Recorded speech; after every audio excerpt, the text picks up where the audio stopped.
मैथिली शरण गुप्त की रचना पंचवटी के बारे में बात करेंगे। पंचवटी के पहले हम मैथिली शरण गुप्त के बारे में कुछ जान लेते हैं। मैथिली शरण गुप्त का जन्म 1886 झांसी के चिरगांव नामक गाँव में हुआ था और ये इनकी कविता में राष्ट्र प्रेम की अभिव्यक्ति होने के कारण गांधी जी ने इनको राष्ट्र कवि के नाम से संबोधित किया था। ये मंगला प्रसाद पारितोषिक से सम्मानित हुए और पद्म भूषण भी इनको प्राप्त हुआ है। इनकी मृत्यु 1964 में हुई थी और ये अपने जीवन काल में लगभग 45 रचना किए हैं, जिनमें से प्रमुख यशोधरा हो गया, साकेत महाकाव्य, भारत भारती, किसान, जयद्रथ, द्वापर और जय भारत आज इनकी विशेष जो है महत्वपूर्ण रचनाएं हैं। उसके बाद में हम पंचवटी रचना के बारे में देखेंगे। पंचवटी में क्या क्या है, तो पंचवटी की पहला खंड है। चार चंद्र की चंचल किरणें खेल रही हैं जलथल में, स्वच्छ चांदनी बिछी हुई है अवनी और अंबरतल में। पुलक प्रकट करती है धरती हरे तड़ों के नोकों से, मानो झूम रहे हैं तरबूज मंद पवन के झोंकों से। चारों चंद्र की चंचल किरणें, चारों मतलब सुंदर, चंद्र मतलब चंद्रमा की, चंचल मतलब चंचल, इधर उधर बिखर रही हैं। चंचल किरणें खेल रही हैं जलथल में। जल और थल, जल में और थल में मतलब जहाँ स्थल और जल दोनों में चंद्रमा की सुंदर चंचल किरणें जल और थल में बिखर रही हैं। स्वच्छ चांदनी बिछी हुई है, स्वच्छ चांदनी जो है बिछी हुई है। कहाँ? अवनी और अंबरतल में। अवनी मतलब पृथ्वी, अंबरतल मतलब आकाश, पृथ्वी और आकाश। पृथ्वी में कैसे? जल में जब चांदनी गिरेंगी तो वो भी चमकेंगी, तो ये पृथ्वी भी हो जाएगी। और आकाश में तो तारे रहते ही हैं। तो ये मानव पुलक प्रकट करती धरती, पुलक प्रकट करती है धरती हरित तृणों के नोकों से, मानो झूम रहे हैं तरबूज मंद पवन के झोंकों से। पुलक प्रकट करती है, पुलक माने खुशी, अपने प्रसन्नता प्रकट करती है धरती अपनी प्रसन्नता किससे प्रकट करती है? हरित जो हरे तृणों घास के पत्तों के नोकों से, हरे घास के पत्तों के नोकों से पृथ्वी अपनी प्रसन्नता को प्रकट करती है। मानो ऐसा लगता है कि जो तरु वृक्ष हैं वे भी धीरे धीरे पवन के झोंकों से झूम रहे हों, ऐसा प्रतीत होता है। उसके बाद में इसका अर्थ जो समझ में आए अर्थ लिख लीजिएगा आप अपनी कॉपी में। उसके बाद में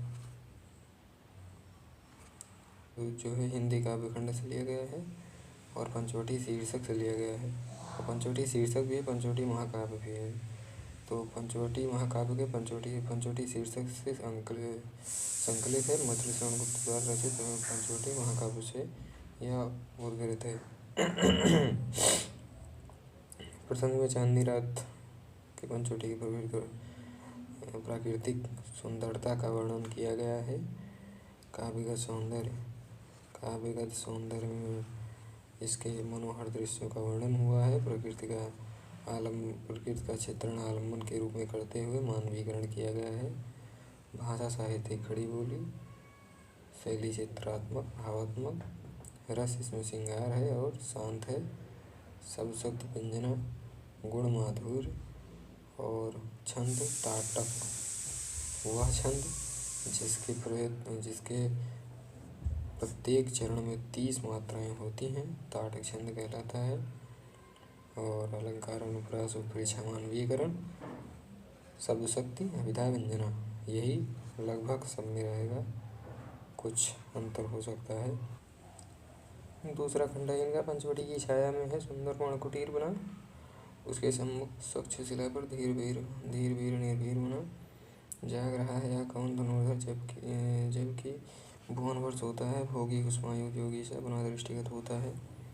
पंचवटी की छाया में जो 5 वृक्ष होते हैं उन उसको पंचवटी कहते हैं, और उसकी छाया में कह रहे हैं उसकी छाया में पंचवटी की छाया में जो 5 वृक्ष होते हैं उसकी छाया में सुंदर पर्ण मतलब पत्ते की कुटिया बनी हुई है। उसके सम्मुख स्वच्छ साफ सुथरा शिला पत्थर पर धीर धैर्यवान वीर पुरुष निर्भीक बिना डरे हुए मनन कर रहा है, ध्यान कर रहा है।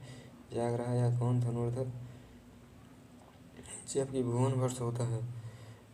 जाग रहा है या कौन धनुर्धर है जो जाग रहा है, जबकि भुवन मतलब संसार, वह पूरा संसार सोता है, सो रहा है। भोगी कुसुमायुध योगी सा बना दृष्टिगत होता है। भोगी कुसुमायुध योगी सा सांसारिक सुखों में लिप्त यह कामदेव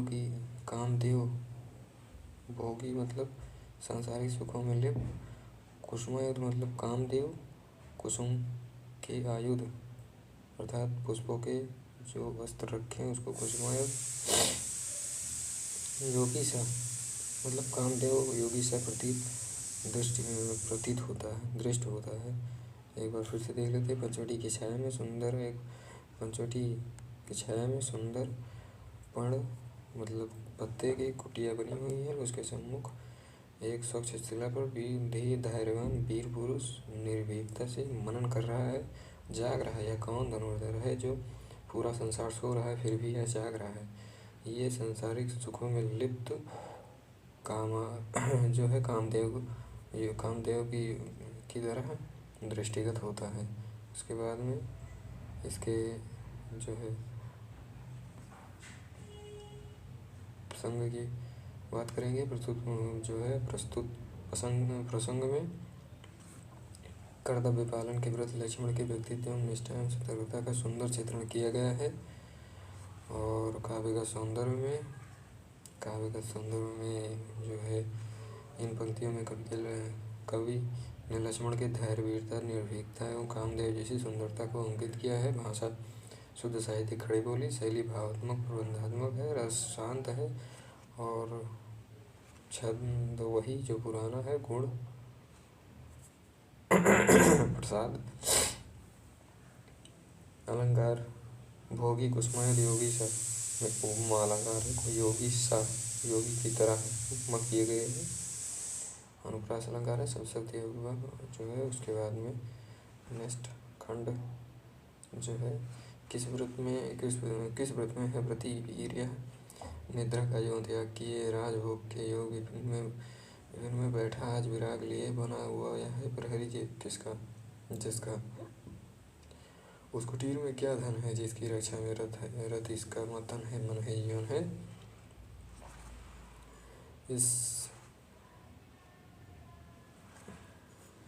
किस व्रत में है व्रती वीर, यह व्रती वीर, यह व्रतधारी वीर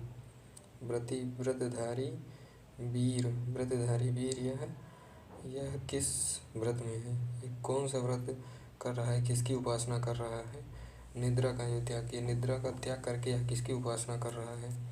राजभोग का योग विभिन्न में बैठा आज विराग ली, राजभोग के योग्य जो व्यक्ति है वह विभिन्न मतलब जंगल में वैराग्य लेकर क्यों बैठा हुआ है, बैठा आज विराग लिए, क्यों बैठा है विराग लिए, बना हुआ है प्रहरी जिसका प्रहरी बना हुआ। आखिर उस कुटिया में क्या धन ऐसा हो गया है जिसके लिए सभी सांसारिक मोह माया को तोड़कर जब वैराग्य ले लिया है उसकी रक्षा कर रहा है। जिसकी रक्षा में रथ है, रथ मतलब लीन है, उसमें लगा हुआ है, इसका तन मन जीवन सब अपना लगा कर उसकी रक्षा कर रहा है। आखिर उस कुटिया में है ही क्या है। कवि कहते हैं तो इस संग हो जाएगा इस पद में उस समय का वर्णन है जब वनवास के दिनों में श्री राम और सीता जी पंचवटी की कुटिया में सोए हुए हैं और लक्ष्मण रात को कुटिया के बाहर शिला पर बैठकर पहरा दे रहे हैं। और एक बार फिर से देख लेते हैं। किस व्रत में है व्रती वीर, यह निद्रा का योग है कि निद्रा का त्याग करके यह व्रतधारी वीर किसकी उपासना करने में लगा हुआ है। निद्रा का योग त्याग करके किसकी उपासना में लगा हुआ है। राजभोग के योग्य जिसका जीवन है वो आज जंगल में बैठकर क्या कर रहा है। वैराग क्यों ले लिया है। ये जिसका पहरी बना हुआ है आखिर उस कुटिया में है क्या। उस कुटिया में रह है क्या जिसकी ये रक्षा में ये लीन है।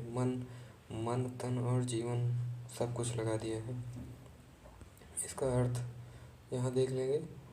उसके बाद में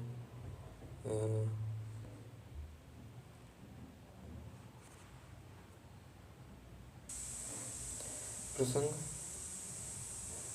इस पद में उस समय का वर्णन है। वनवास के दिनों में श्री रामचंद्र और सीता जी पंचवटी कुटिया में सोए हुए थे और लक्ष्मण कुटिया के बाहर पहरा दे रहे थे। काव्य का सौंदर्य में इनके त्याग कर्तव्य निष्ठा एकाग्रता और गुणों पर प्रकाश डाला गया है। लक्ष्मण के उनके वहाँ से साहित्य खड़ी बोली शैली भावात्मक है और प्रबंधात्मक है। रस शांत है। छंद वही है जो पुराना, सब पूरे में छंद वही रहेगा। अलंकार में अनुप्रास है और शब्द शक्ति पिता व्यंजन लक्षण। और आगे देखते हैं इनका 14 खंड है। मृतलोक मालिनी मेटा ने स्वामी संग जो आई है। तीन लोक की लक्ष्मी ने यह कुटी आज अपनाई है। वीरवती इलाज यही फिर वीर न हो पहरी विजन देश है निशाचर से निशाचरी माया ठहरी। मृतलोक मतलब जो संसार के है ये पृथ्वी लोक। मालिन्य मतलब इनके पाप को मिटने मतलब मिटाने के लिए स्वामी के साथ अपने पति के साथ जो आई है। मतलब पृथ्वी के सांसारिक पापों को मिटने के लिए जो अपने पति के साथ आई है। तीनों लोगों की लक्ष्मी अर्थात सीता को कह रहे हैं। तीनों लोगों की लक्ष्मी है जो आज कुटी अपनाई है। किस लिए। सांसारिक पापों को नष्ट करने के लिए। वीरवंश की लाज है या वीरवंश की लाज है तो इसको वीर इसके लिए प्रहरी क्यों न बने। और विजन देश है कोई यहाँ देश में कोई जो है विजन मतलब हो जाता है कि जहाँ लोग ना रहें, सुनसान जगह है। और रात्र भी पूरी शेष है। निशाचरों की माया यहाँ जो है आसपास में बहुत ज़्यादा रहती है तो इसलिए इसकी रक्षा करना अति आवश्यक हो जाता है। बाकी जो है अर्थ दिया गया है। इसके प्रसंग के बारे में बात करेंगे।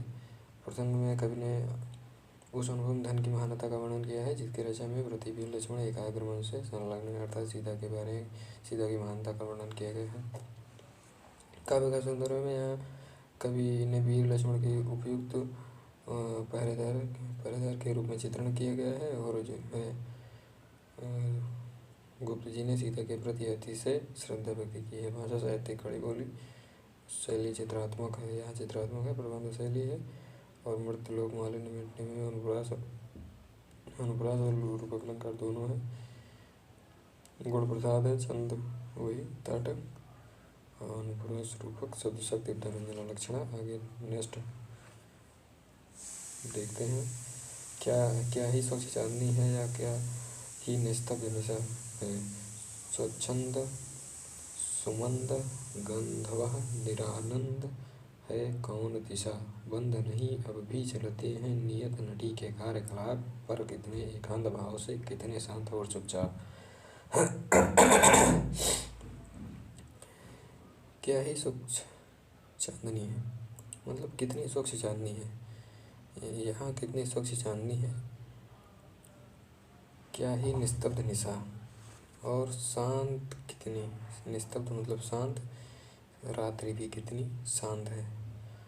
स्वच्छंद मतलब स्वतंत्रता पूर्वक, सुमंद मतलब धीरे धीरे, गंधा मतलब वायु धीरे धीरे स्वच्छंद रूप से बह रही है। निरानंद है कौन दिशा ऐसी कोई दिशा नहीं है जिसमें आनंद ना हो। निरानंद मतलब बिना आनंद के है कौन दिशा, कौन सी ऐसी दिशा है जो बिना आनंद के, अर्थात सभी दिशाएं आनंद से परिपूर्ण हैं। बंध नहीं अब भी चलते हैं नियत नटी के कार्यकलाप। नियत मतलब जो होता है प्राकृतिक नियम और कार्यकलाप, उनकी क्रियाएं, अर्थात हवा का चलना, सुमंद सुमंद धीरे धीरे, अब भी बंद नहीं है। मतलब नियत प्रकृति के कार्य अभी भी बंद नहीं है, पर कितने एकांत भाव से, शांत और चुपचाप। मतलब अब भी प्रकृति के जो कार्य हैं वो चल रहे हैं, लेकिन बहुत शांत भाव से चल रहे हैं और चुपचाप चल रहे हैं। तो ये इसके अर्थ में निस्तब्ध मतलब शांत, स्वच्छंद, स्वतंत्र, सुमंद, मंद मंद, बाकी सब अर्थ लिख लेना एक बार बुक में। प्रसंग में प्रस्तुत पद्यांश में कवि ने प्रकृति का सौंदर्य, क्रियाशीलता, शांति, सात्विकता और का सुंदर वर्णन किया गया है।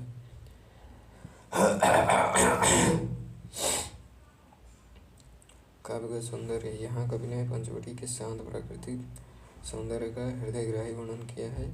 भाषा शुद्ध साहित्य खड़ी बोली है, भावात्मक चित्रात्मक जो शैली है इसकी, और शांत रस है, गुण प्रसाद है, बाकी सब वही है। आगे दूसरे पैराग्राफ पे चलते हैं। दूसरे पैराग्राफ है, बिखेर देती वसुंधरा मोती सबके सोने पर, रवि टोल लेता उसको सदा सवेरा होने पर, और विरामदायिनी अपनी संध्या को दे जाता है शून्य श्याम तन जिससे उसका नया रूप झलकता है। तो यहाँ कवि कहते हैं बिखेर देती है वसुंधरा, वसुंधरा मतलब पृथ्वी, वसुओं को धारण करने वाली वसुंधरा पृथ्वी है। बिखेर देती है वसुंधरा मोती सबके सोने पर, सबके सो जाने पर मोती अर्थात उसके कण सब उस पर बिखेर देती है। उसको मोती से तुलना किया गया है, मोतियों से तुलना किया गया है, उसको बिखेर देती है पृथ्वी। और रवि बटोर लेता है उसको सदा सवेरा होने पर। सूर्य जब सुबह उठता है तो अपने किरण रूपी हाथों से उसको सब बटोर लेता है, उसको बटोर लेता है। रवि मतलब सूर्य बटोर लेता है उसको सदा सवेरा होने पर। सदा सदैव सवेरे उसको सूर्य अपने किरण रूपी हाथों से उसको बटोर लेता है। और विरामदायिनी अपनी संध्या को दे जाता है। और विरामदायिनी विश्राम देने वाली अर्थात जब सूर्य को विश्राम देने वाली, यहाँ सूर्य की जो है संध्या को बताया गया है। संध्या को सूर्य के विरामदायिनी बताया गया है। जो विरामदायिनी जो उसको विराम देती है सूर्य को, वो सूर्य उसको देकर चला जाता है, संध्या को दे जाता है। और विरामदायिनी अपनी संध्या को दे जाता है, और विरामदायिनी संध्या को वह मोती देकर चला जाता है, जिससे उसके विराम जो संध्या है वो काली है, तो उस मोतियों से उसका नया रूप झलकने लगता है। यहाँ यही कहा गया है। वसुंधरा मतलब पृथ्वी, विरामदायिनी विश्राम देने वाली, शून्य मतलब आकाश, शून्य श्याम तनु जिससे उसका नया रूप झलकता है और उसका शरीर नया झलकने लगता है। और प्रसंग के बारे में देखेंगे। प्रसंग प्रस्तुत पंक्तियों में कवि ने पंचवटी के प्राकृतिक सौंदर्य एवं मनोहारी वर्णन किया गया है। मनोहारी वर्णन लक्षण के माध्यम से किया गया है, कराया गया है। काव्य का सौंदर्य प्रातःकालीन धरती के सायंकालीन आकाश एवं मनोरम अलंकारिक चित्रण किए गए हैं। प्रकृति का मानवीकरण अलंकार किया गया है।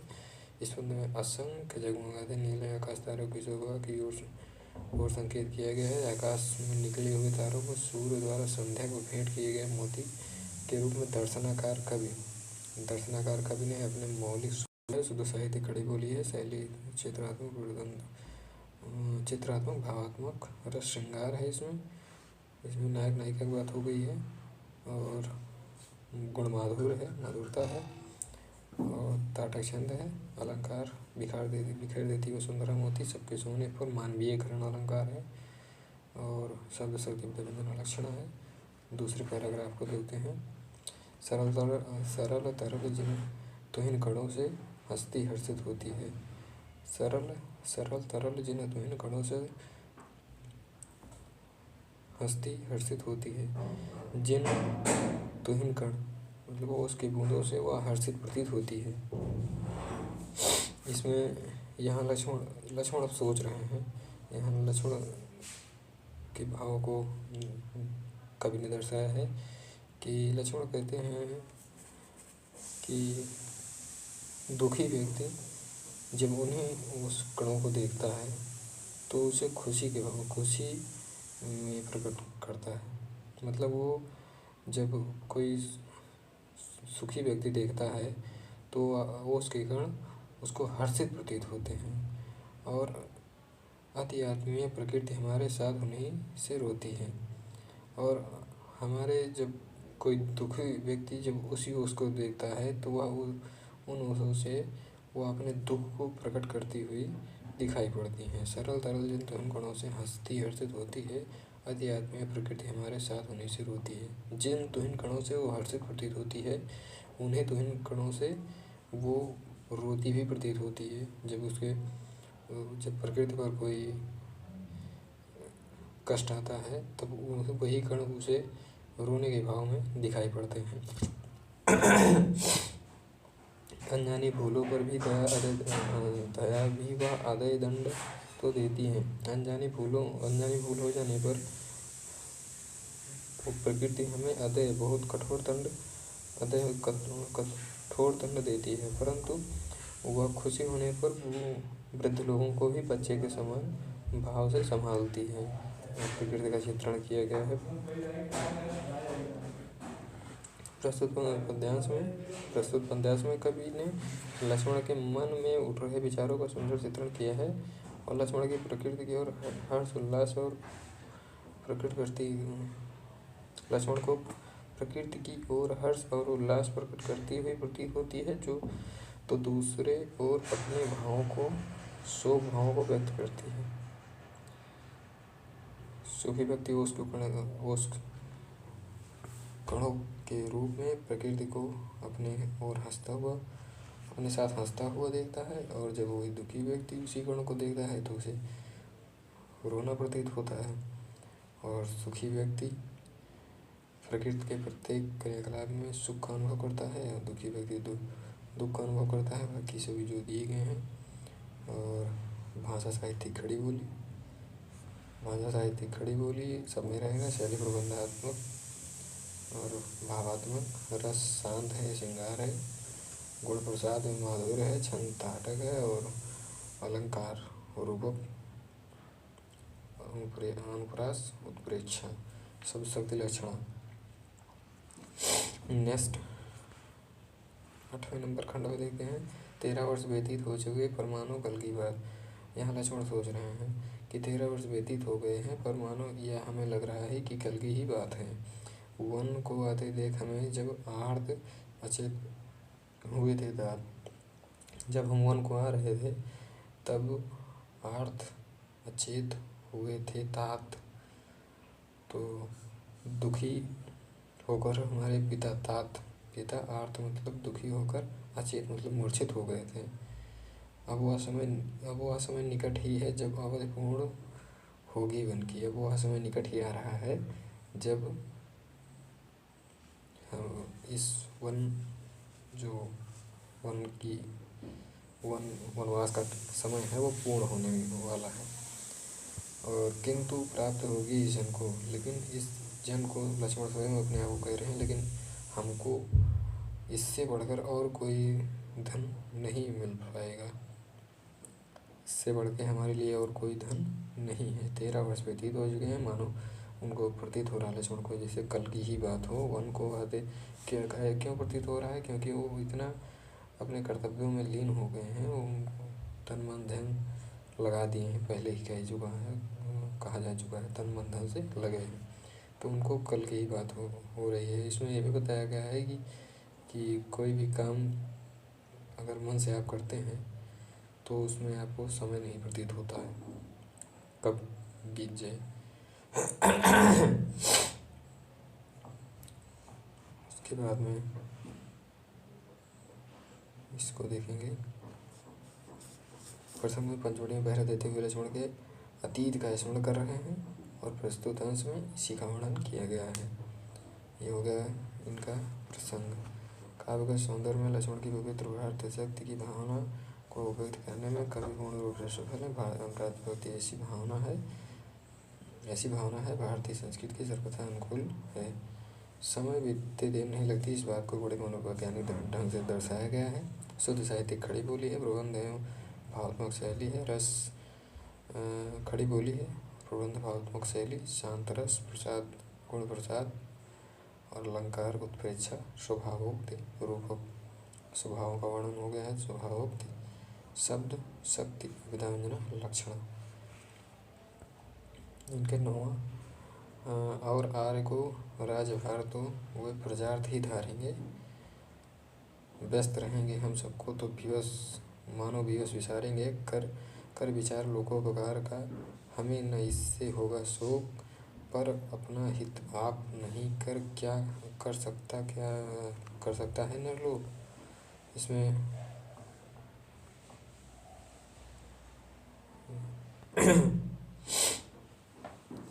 और आर्य को राजभार तो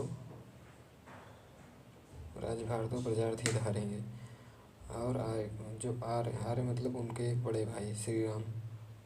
आर्य मतलब बड़े को कहा जाता है, बड़ा से अर्थ है आर्य।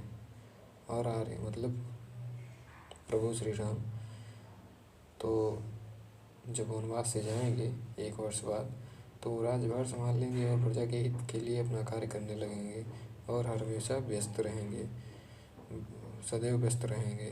प्रजा के कार्यों में लगे रहने के कारण वो व्यस्त रहेंगे।